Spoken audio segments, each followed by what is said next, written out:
Personal notice. Danger's my stock and trade. If the job's too tough for you to handle, you got a job for me, George Valentine. Write full details.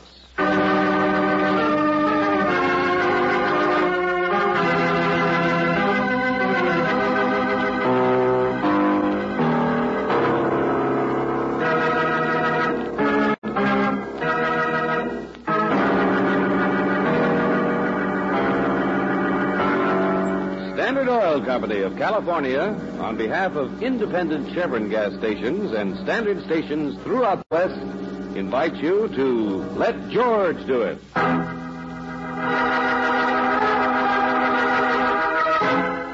Picture with a black frame. Another adventure of George Valentine.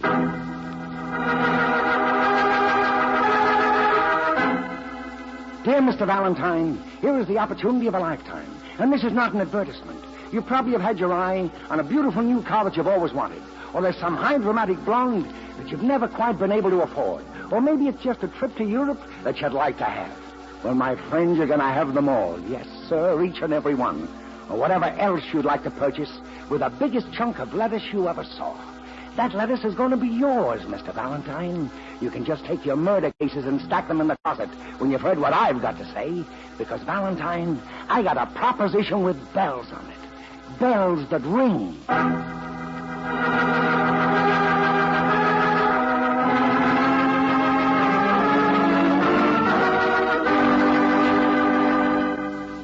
Francis P. Bodgett, art photographs. That's my line. What was that? Maybe I'd better get back to my typing. Now, honey, listen to what I have to say. Every man has a vocation and an avocation. His business and his pleasure. But you've tried to combine yours. Don't get me wrong. I'm a legitimate photographer. Artistic shots of your home and kiddies with family groups especially. Yeah, I'll keep it in mind. And when it comes a Sunday and the normal busman is taking a holiday, where am I? Out at the country club taking pictures. Family group. Valentine, listen to me. Sunday I take a picture, see, because this... He says there's a couple of newlyweds over there behind the potted palm dancing with themselves. Take a picture. And so what do I say? 2 8x10s, $5. And you're going to give me 40%. That's $2. Detective, I take the picture and I developed it last night. And now I got a print right here. You see, it's not just a routine picture. Because now I catch on. It's not just routine people. You mean the newlyweds? Honey, you just said yourself a misnomer. That's what they're not. Now, the man, I'm not too sure about him. He didn't come out too clear. But the girl, well, there's something.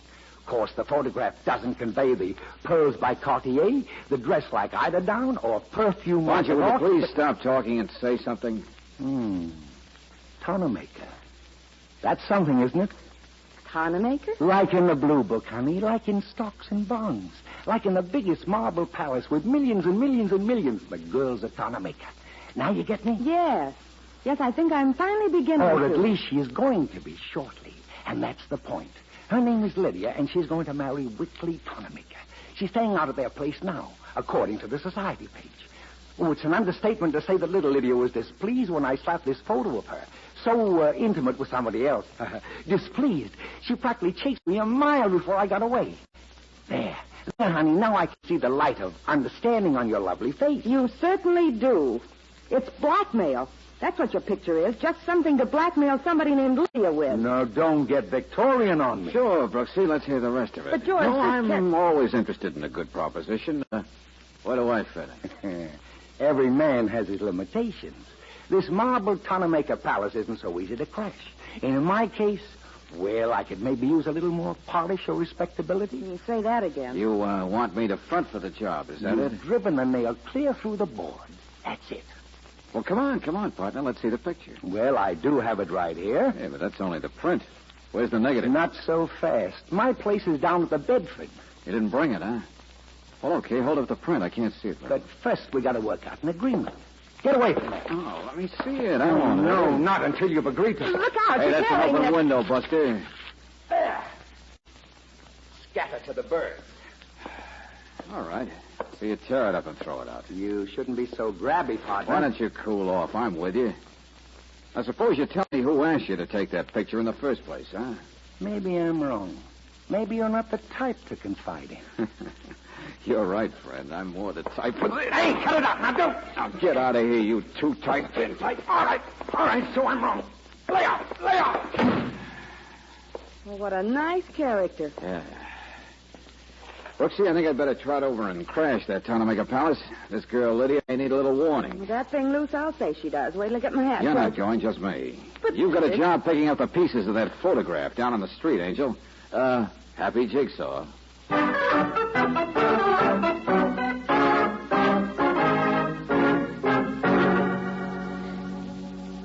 Lydia? Lydia? Why should you wish to see her, young man? Where did you meet her? Mother, for heaven's sakes, what's all the noise? Quickly, will you please throw this young man out? Oh, now, wait a minute. Hello there. Is your name Wickley Tonamaker? Yes, that's right. Wick, generally. And yours? George Valentine. I see. Well, Mother, Cousin Mel's in there waiting for a decision on the steel I investment. came here to see, Lydia, Mr. Tonamaker. Oh. There, you see. Now, will you throw him out? Mother, please. What's it about, Valentine? Well, let's say that I'm a reporter from a magazine. I understand you and this Lydia are going to be married. There's been no official announcement, Mr. Valentine.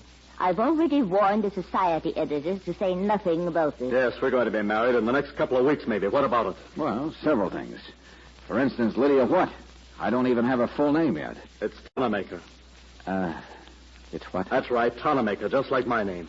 You see, Lydia happens to be my younger brother Tony's... his widow. Oh, I didn't understand. Ha! Oh, no, not much. Can't you just see the nice, fancy story that Mother, he'll stop tell? it. There's no reason Lydia can't make her own statements. Valentine, she's in the music room downstairs. Quickly? I'm the head of this house. What's holding everything up? There's a steel corporation that's waiting for a decision, and here you are, all jabbering about that unimportant little tramp. Melvin, I've already told you what to tell those people. Get out of here, will you, Valentine? Sure.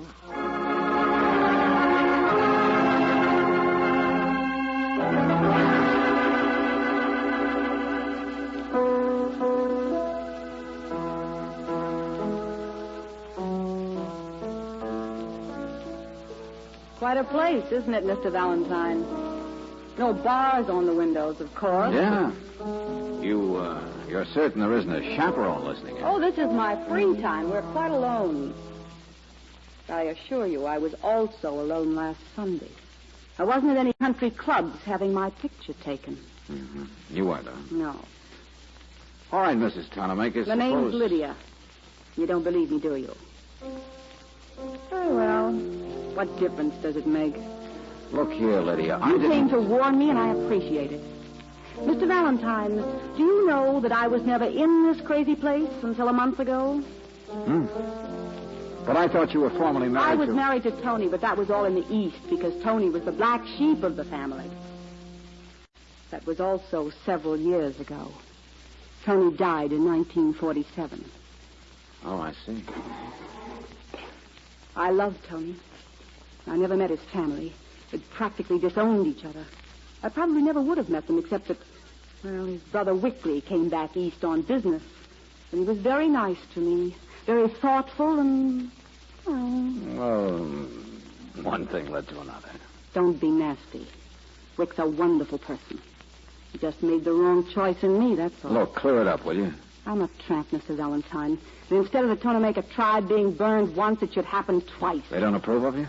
Do you ever approve of gold-digging widows, of your own drinking children? Oh, Tony drank, huh? He was pretty hopeless, I'm afraid. He wasn't nearly the person Wick is. He died that way. Now, when I want to salvage something of my life with a very wonderful man, I find that no one approves. Wick's mother, Cousin Melvin, the family lawyers. All they care about is trying to prove to Wick that I'm not eligible, that I wear lipstick and speak to strange They men. want to break this up because they blame you for Tony's death?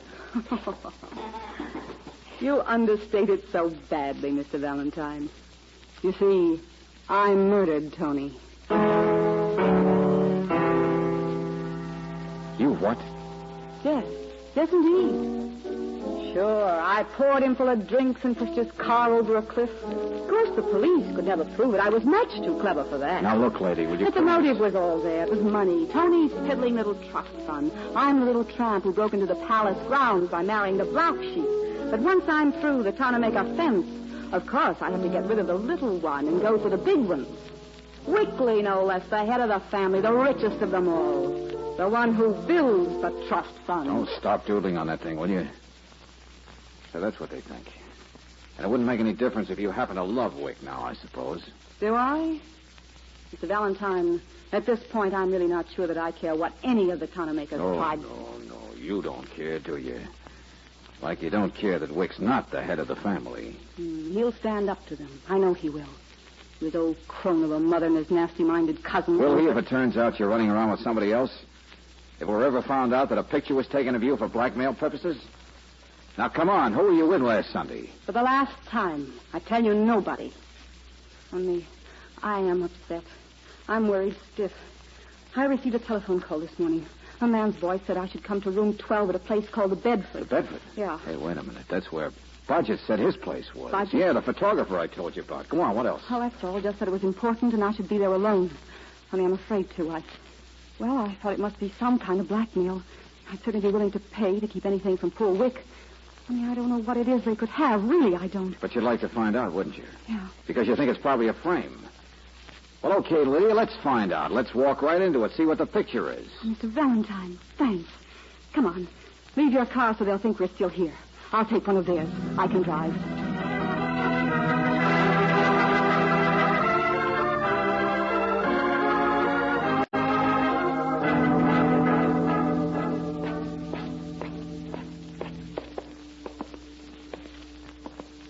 Bedford, huh? Not much of a place, is it? It's dark in the corridor. Yes, that's 10. Yeah. Must be over here on the right. So give me a lighter. Yeah. There it is. 12. Well, take it easy. People roll out the red carpet for this kind of business proposition. Guess we're early. I don't hear anyone. Well, there's got to be some lights on that wall. I can't seem to find it. Valentine. No, that was just me fumbling with the lighter. What the... Hey. Just a little flash bulb, that's all, folks. That birdie won't hurt you. It'll be a beautiful picture, I'm sure. Many thanks to both of you. Roger. Where are you, Tuck? He got away. Flashed. I couldn't see a thing. That was him? Yeah, that was him, all right. And here's the lighter. Well, this isn't his place. It can't be. No, but he took his picture. And I guess now you are in trouble. You and me and an empty hotel room. We didn't just walk into this frame, lady. We dived in head first.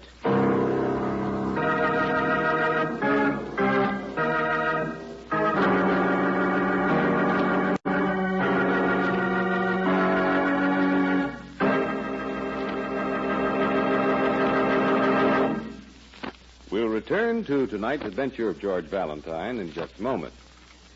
If your car has an automatic transmission, you'll be glad to know that you can get it properly serviced at standard stations and independent Chevron gas stations. These service stations have the correct transmission fluid that's approved by the manufacturer of your car.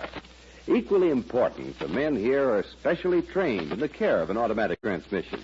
And don't think it doesn't require special care, for that transmission is a precision-built unit. The smallest amount of dirt could damage its mechanism. The wrong fluid level would be harmful, too. And to keep this vital unit in good working order, you should have it checked every 1,000 miles. Also, at regular intervals, it should be drained and refilled. Ask for this car saver service at independent Chevron gas stations and standard stations where they say and mean, we take better care of your car.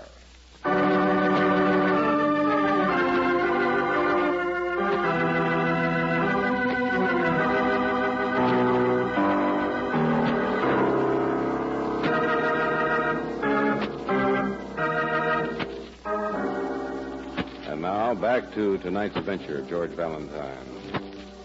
You didn't just walk into a frame-up, you dived in head first. You and Lydia Tonamaker went to a certain address to find out just what kind of a blackmail offer was going to be made to her, just what kind of an incriminating picture they had of Lydia. And what happened? Of course, a picture was taken right then and there, a picture of the two of you that he used for blackmail. Needless to say, if your name is George Valentine, this is not the sort of thing that is easy to explain to Claire Brooks or to Lieutenant Riley. No. Don't even try. We understand. Okay, so I'm a sucker. Okay, And now will you don't please... make up excuses, George. You must have looked cute. All right, go on. Have fun. But that girl's in the spot, I tell you. I should hope to say so. A man with your reputation. Riley, will you please? All right. The Bedford, you say, Valentine? Yes, that's the same place Bodgett told us his shop was. Well, there's New Bedford, Old Bedford, Bedford Uptown, and several others. But it only took us about 5 minutes of checking to find out that none of those places ever even heard about Well, it. look, Riley, I had no reason to check. At least we know he's a photographer. We can't find anybody who knows anything about The first time I saw him, I was too interested in getting a look at the picture he'd already taken. Would you really like to see that first picture, George? Oh, would I? it. Huh? Hey, Brooksie, you don't mean you found all those pieces? Well, there's still some gaps, but I think you can tell what the picture was. The one he persuaded us was so important. Huh? Oh. Good shot, isn't it? Man and a woman. Yes, sure. Hetty Lamar and Victor McCall. Yes, I recognize him. Sucker, I believe that was the way you so perceptibly described yourself. So the whole thing has been a frame. Bodgett's letter is coming to see us. Everything was just a come-on. Well, I guess so. To get us interested and get you out there. And to shake Lydia loose from being so careful, so decorous for the sake of that family, and walk right into it with me. Pretty feeble, though, isn't it? Feeble? Yeah, sure. What can Bodgett do with a picture like that one of you two? The girl won't pay anything for it. She might lose a lot of happiness from it. I told you what's going on in the Tonamaker dynasty. Everybody trying to break up her marriage to Wick. George, one of those people must have hired Bodgett. Yes, Angel. All I have to do is find out who hired him. Or else kick myself out of town.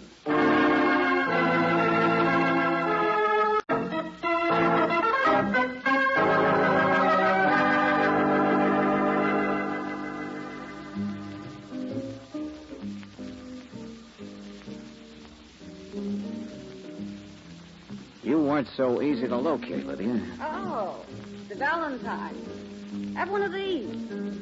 Bartender. No thanks. What happened? They throw you out already? I walked right out by myself. Why shouldn't I? I'm a gone woman now. All right, rub it in. Wasn't your fault. There are certain ways a murderess and gold digger's supposed to act. And I've been so careful not to act any of them. Soap and water girl, strictly. Ever since I came here from the East, I've walked the little old-fashioned line. Looks more like a line of old fashions now. Oh, yeah, now I'm different. Look at me. Eyeshadow, French makeup. No. Black orchids, imported. A huzzy's a huzzy, Mr. Valentine. Bring me another one, Hey, bartender. wait a minute. Look, you don't really want it, do you? I don't even like the taste. I'm just sick and tired of What's the matter with that sissy boyfriend? Didn't you tell Wick what happened? Did you explain to him? I couldn't even talk to him alone. Mother wanted him. The family conference on the steel industry. Why do you waste your time in the first place on a guy like that? Because I'm a conniving little tramp, that's why. I'm out after money. I've crashed the gate, now I'm trying to get control of the whole Tonamaker empire. The whole silly... Oh. Man enough to knock your block off 5 times. All right. I'm sorry. Wicky's just... Oh, well. Change the subject. Who hired Bodgett? Figured that out, too, huh? What difference does it make? If you married Wick, the whole inheritance picture of the Tonamaker empire would change. Probably lots of people would like to see him stay a bachelor the rest of his life. I'm sure all of them would. So what? Whoever did it has plans for the picture. That's the important thing. The entire family's been involved in a conference for most of the day. They want to see me in half an hour. You want to bet they've already seen that picture of us? Of course they have. So don't worry, Lydia. I'll be there in a half hour, too. But with some facts. If I can find them.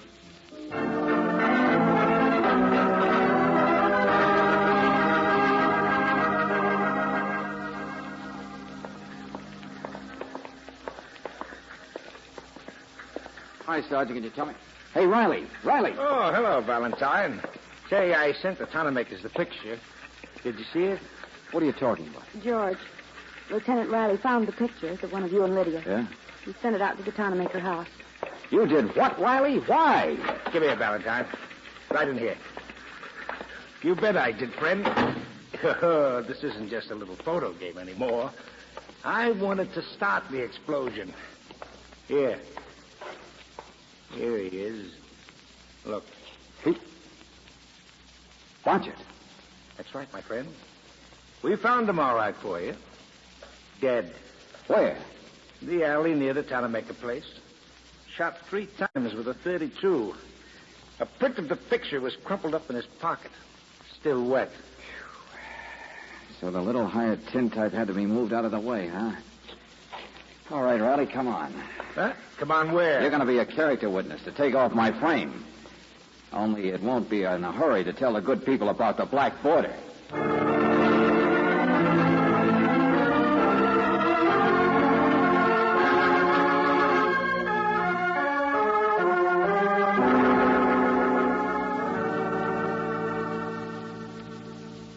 And that's exactly what happened at the Bedford, ladies and gentlemen. That explains the picture. Oh, I don't believe it. Not one word of it. Mrs. Tanamaker, Mr. Valentine hadn't even met your daughter-in-law until this morning. You will please not refer to her as my daughter-in-law. Mother, stop it, will you? I don't see why she should. I agree with her, Wickley. Shut up. Shut up, all of you. Wickley. You've all been trying to stop me from marrying Lydia ever since I met her. You've tried every dirty trick you could think of. Wickley, stop that this minute. I guess it might have worked, all your propaganda against her. I was beginning to doubt myself. But now that some one of you actually exposed all of your cards by this cheap, transparent, phony attempt at compromising Lydia with Mr. Valentine... I'm not so convinced yet. You yourself thought she might have actually murdered Tony back in 47. I did not. It was you who made me think that, Melvin. And now I'll bet it was you who hired that photographer. Budget? Never even heard of him. Just can't find him. Ask him. You can't, my friends. He's dead. Yeah, that's right. Well, I guess we might as well tell him now, Riley. Yeah, Budget, the photographer, was murdered. Is that so, Lieutenant? Yeah, that's right. Now, suppose he was murdered by a member of the Tanamaker family. By the person who hired him, so nobody could ever find out who hired him. Or maybe he wanted too much money for the job. I don't know. Now, see here, Mr. Valentine. Never mind. I think I've seen all I need. Thanks very much. Now I'll go get Lydia. You won't mind waiting.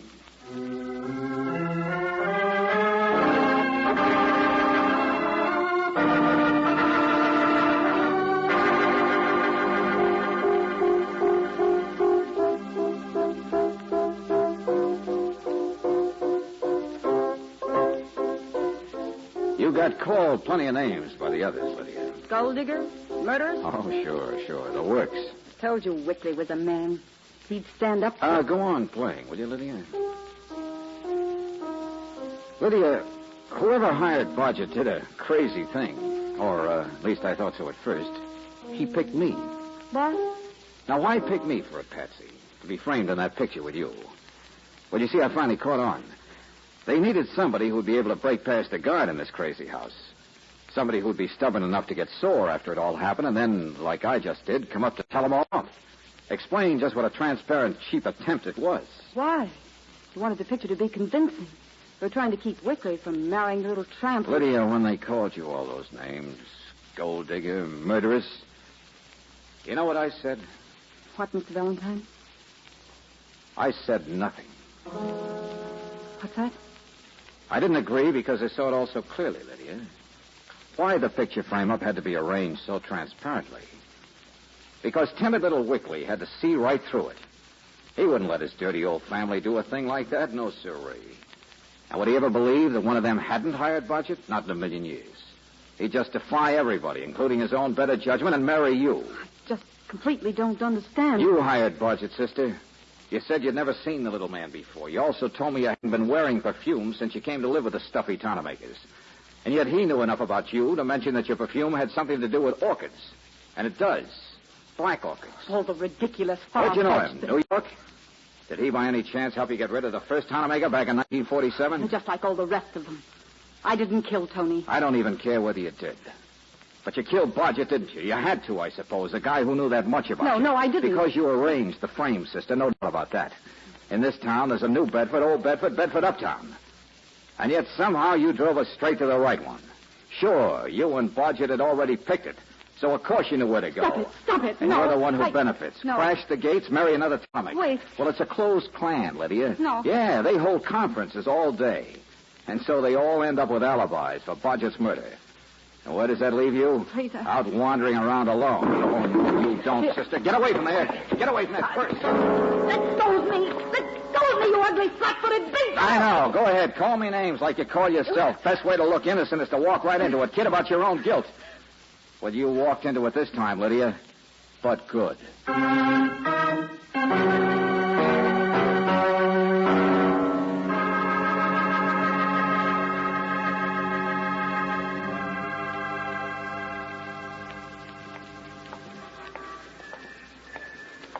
Yeah, she just fell apart, Angel. Even admitted killing Tony. Riley's writing it all down. Well, it just shows what happens when a girl gets ambitious, doesn't it, Joe? It sure does. So, just let that be a lesson to you, Brooksie. Well, the only thing that bothers me is... Hold it, neighbors. Hey. There you are. Thanks very much. Here's your card. Mail it in to What the name of heaven is that? Snappy photo service made in the card. That's all you have. Hey, did that guy just George, take... now stop. He didn't do anything. He just took our picture. A nice, intimate shot. Sterling arm and arm. Hey, give me that No, card. no. Maybe I'll want to get ambitious someday. Huh? Wait till I show it to my family, darling.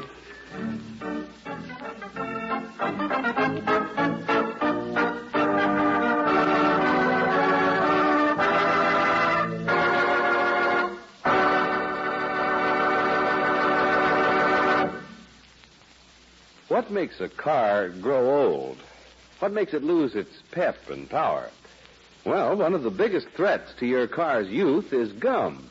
Gum that makes engine parts stick. This gum is caused by impurities that are found in most raw gasoline. The only way to get rid of these impurities is to refine them out. And Chevron Supreme is the gasoline that is super refined to eliminate gum. Just try a tankful tomorrow. Chevron Supreme gasoline will give you that new car feeling. You'll notice how your car starts faster, how much more peppy it is in traffic, and how it gives you new ping-free power on hills. Another thing you can depend on from this premium quality gasoline is full mileage in the kind of driving you do. So ask for super refined Chevron Supreme and enjoy again that new car feeling. Ask for it at standard stations and independent Chevron gas stations where they say and mean, we take better care of your car.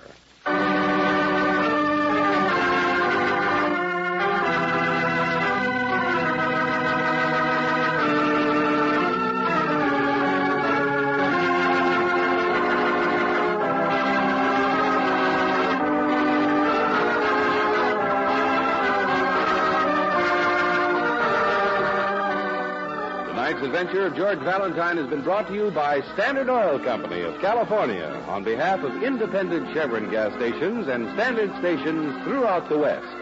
Robert Bailey is starred as George with Virginia Gregg as Brooksie. Wally Maher appears as Lieutenant Riley. Let George Do It is written by David Victor and Jackson Gillis and directed by Don Clark. Joe Forte was heard as Bodgett, Louise Arthur as Lydia, Doreen Tuttle as Mrs. Tonemaker, Jack Edwards as Wickley, and Paul McVeigh as Melvin. The music is composed and presented by Eddie Dunstetter. Your announcer, John Heaston. If you've been putting off your contribution to the 1950 Cancer Crusade, the time is now, as time is short. Please mail your contribution today to Cancer, care of your local post office. Listen again next week, same time, same station, to Let George Do It.